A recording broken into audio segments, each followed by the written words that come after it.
Diabetes is like the number 1 metabolic disorder എന്ന് പറഞ്ഞു കഴിഞ്ഞാൽ ഇസ് ദാറ്റ് റൈറ്റ്? കറക്റ്റ്. അത് എന്തുകൊണ്ടാണ്?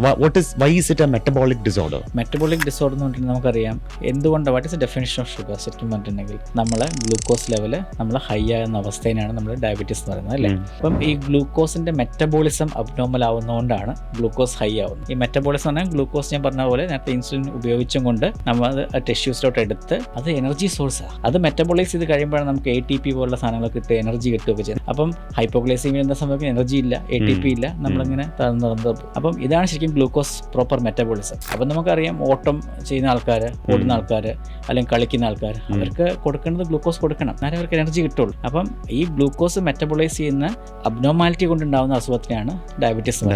അപ്പം ഇറ്റ്സ് എ മെറ്റബോളിക് ഡിസീസ്. അതുകൊണ്ടാണ് പറയുന്നത്. ഇപ്പോൾ ഈ ഗ്ലൂക്കോസിന്റെ മെറ്റബോളിസം പോലെ തന്നെ പല മെറ്റബോളിക് അബ്നോർമാലിറ്റീസും ഇതിൽ ഉണ്ടാവാറുണ്ട്. ലൈക്ക് കൊളസ്ട്രോൾ മെറ്റബോളിസം അബ്നോർമാലിറ്റി, മനസ്സിലായില്ലേ? ചിലപ്പോൾ യൂറിക് ആസിഡ് മെറ്റബോളിസം അബ്നോർമാലിറ്റി, ഇതൊക്കെ സെക്കൻഡറി ടു ഡയബറ്റീസ് പോലെയാണ് വരുന്നത്. അതുകൊണ്ടാണ് ഇതെല്ലാം life style or metabolic syndromes എന്ന് പറയുന്നത്. അതിലെ നമ്പർ 1 ഇസ് ദിസ്.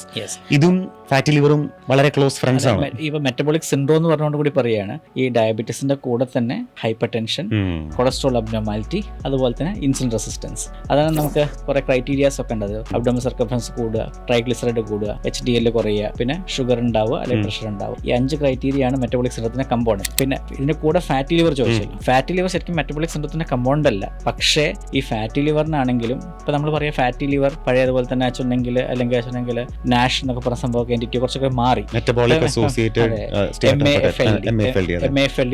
ടെർമിനോളജിയാണ് ഉള്ളത്. അത് കാരണം മെറ്റബോളിക് ഡിസ്ഫങ്ഷൻ അസോസിയേറ്റഡ് എന്ന് പറയാൻ കാരണം അതാണ്. കാരണം അതിൽ ബേസിക്കലി നമുക്ക് പ്രീ ഡയബറ്റീസോ ഡയബറ്റീസോ ഉണ്ടാവാം, ഒബേസിറ്റി ഉണ്ടാവാം, അതുപോലെ അബ്ഡോമിനൽ ഒബേസിറ്റി ഉണ്ടാവാം. ബേസിക്കലി ഇതിനെല്ലാത്തിൻ്റെയും കോമൺ ഫാക്ടർ എന്ന് പറഞ്ഞിട്ടുണ്ടെങ്കിൽ നമ്മളെ അബ്ഡോമിനൽ ഒബേസിറ്റി അല്ലെങ്കിൽ വിസറൽ അഡിപ്പോസിറ്റി, അത് കാരണം ഉണ്ടാകുന്ന ഇൻസുലിൻ റെസിസ്റ്റൻസ്, അത് കാരണം ഉണ്ടാകുന്ന സബ്സിക്വൻറ്റ് ചേഞ്ചസ് കൊണ്ടാണ്. അപ്പം ഫാറ്റി ലിവറും അല്ലെങ്കിൽ MASLDയും ഒരു അസോസിയേഷനാണ് നമ്മുടെ ഡയബറ്റീസിൻ്റെ.